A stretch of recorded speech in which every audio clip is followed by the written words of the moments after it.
Die Gautengse Onderwysdepartement moet binne 30 dae die formele grief afhandel wat deur die skoolhoof van Pretoria High School for Girls, Philippa Erasmus, ingedien is. Erasmus is eers van rasisme beskuldig en toe later van nepotisme verklaar, omdat haar man vrywillig die skool se tuine onderhou. Die uitvoerende hoof van die Suid-Afrikaanse Onderwysersunie, Paul Sauer, en Erasmus se man, Mike Erasmus, sluit nou by my aan. Paul, so julle verteenwoordig vir Philippa in hierdie saak. Verduidelik net vir ons die klagte teen haar en waarom het sy die formele klag ingedien, grief ingedien? Ja, goed, ek dink, baie dankie Lorenzo. Ek dink eerstens moet ons besef, ons praat hier oor die grief en nie die dissiplinêre proses nie, dis twee aparte. So die grief was doeteenvoudig, met die aanloop van hierdie hele saage, is ons lid regtig waar swak gehanteer, geïntimideer, geboelie, nie kans gegee om haar eie weergawe te stel nie van goeie advies voorsien nie, en verneder voel ons voor haar personeel, voor die leerkragte, voor die kinders, om sekere bekendtenisse te maak, en toe daarna is daar teruggekrabbel om sekere prosesse dan af te handel. So ons het in terme van dit ons remedie gevolg om te sê, hoor hierso, ons dien nou 'n grief in teenoor die kringbestuurder, sowel as die distriksbestuurder, omdat een van hulle werknemers regtig waar onregmatig en regtig waar totaal absurd gehanteer het in daai spesifieke situasie. So dit is waaroor daai aspek gaan. Mike, so your wife has obviously been through a lot, and we'll get to that a little bit later. I mean, but this stems back, I mean, not years, but it does feel like that in terms of the reporting and this whole case. And it was about racism, a WhatsApp group, everyone was cleared. But then your name popped up because your wife was accused of nepotism for allowing you to maintain the gardens or the grounds, which you did free of charge. That's right. How long have you been doing that? Since we moved there in 2018. What happened was we moved there and the gardens weren't in a great state. And it's a beautiful old building, a beautiful school. It deserves a beautiful garden. One of the governing body members approached me because I'd done that at a previous school, fixed up the gardens for them, and asked if I'd help. And I said, sure, and I did, and we climbed in and got the gardens looking beautiful, and I've been doing it on and off ever since then, end of 2018, beginning of 2019, there or thereabouts. Just to clarify, I don't manage the gardens. I volunteer my time to give advice, to help them landscape, to teach the gardeners a little bit, just generally help them getting the place looking lovely. Why do you think this has become an issue now?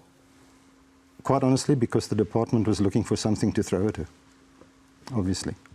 I mean, they started this investigation in last year, whenever it was, with their so-called independent lawyer who was going to do this investigation, as you said, into racism. Turns out there was no racism. On day 3 or 4, he actually said to the deputy chairman of the governing body, there's no racism here, I'm going to start looking at mismanagement and whatever I can find. So that's one of the things of the whatever I can find category.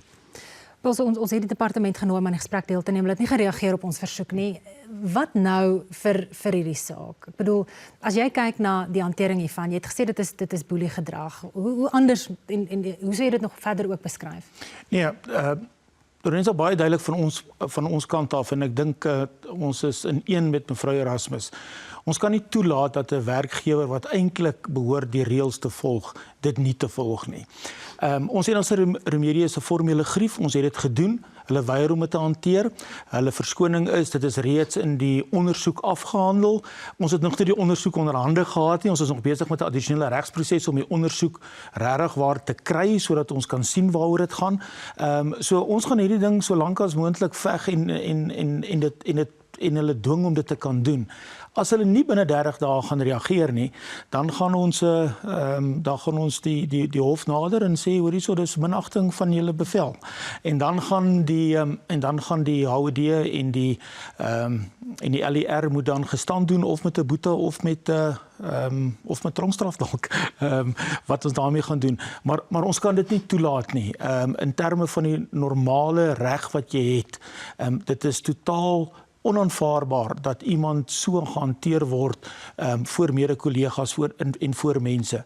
Indien ons dit sou gedoen het as 'n hoof teenoor 'n personeellid, dan sou dit die proses gewees het en dit sou baie mooi gehanteer gewees het. Maar ons kan dit nie toelaat dat dit so aangaan nie. Mike, give us an idea of the emotional toll this has taken on your wife. It's terrible, to be quite honest with you. She's a strong person. She's a dedicated educator. She's one of the best people I know, quite honestly. Education is her life. It's been a sort of career ambition to be a principal of a prestigious school, and she matriculated at Girls High. So it's kind of come full circle, you know, so it was the realization almost of a career dream. And to have somebody come and shake that up and throw mud all over it and so forth is terrible. She's taking a lot of strain, but as I say, she's strong, and our support network is fabulous. Not only from Paul and his guys, but from the legal guys, media guys, friends, whatever. It's just, and that keeps her going. Does she want to keep going? She wants to finish the fight. And she doesn't just want to give up. This is her life's work, you know. 40 some odd years in education, you don't just throw it all away because somebody points a finger at you and speaks nonsense. Paul, watter boodskap dink jy stuur dit aan die departement? Die stilswye van die departement in sake soos hier in die verlede was nogal redelik vokaal geweest dat hulle nogal gedurig gereageer het. Op hierdie stadium is hulle doodstil. So nou en dan kry hulle iets rondom dit. So ek dink net uiteindelik glo ons altyd dat die regte pad en die regte manier sal seëvier, en ons glo dat hierdie die pad sal wees wat ons daarmee sal doen. Natuurlik is daar ook ander remedies vir mevrou Erasmus beskikbaar, meer op 'n siviele saak, maar ons kan nie daarop ingaan nie. Ons het nou ook die appel teenoor haar straf, maar ook teen die bevinding gemaak, en ons wag nou vir die uitkoms van die appel, en dan as ons nie 'n genoegsame antwoord kry nie, sal ons dit nog steeds verder vat om seker te maak dat geregtigheid sal seëvier. Ongelukkig is dit 'n lang proses en een waarmee geduld moet wees, maar ek glo dat Pretoria Girls High se infrastruktuur, se menswaardigheid, se kinders en hulle statuur op hierdie stadium baie sterk dra, want hulle is 'n hoë kwaliteit skool, en ek dink dit wys eintlik vir die moedwilliges daar buitekant, uiteindelik sal die beter seëvier. Mike, do you think teaching has become politicized or more politicized over the years? I mean, I'm thinking of the Swazirenica case a few years ago where a teacher was also accused of racism just for posting a picture. Has this always been the case, do you think? Well, I think two things are happening. I think firstly, the whole racism thing is just thrown around when people want to make a point. And it's not often stood up to, because it's a difficult thing to stand up to, you know. But most of the time, if you stand up to it, it's always nonsense generally. But yes, I do think it has been politicized. I think education has become far more difficult than it should be. To be an educator, I wouldn't want to be an educator right now, quite honestly. I really and truly wouldn't.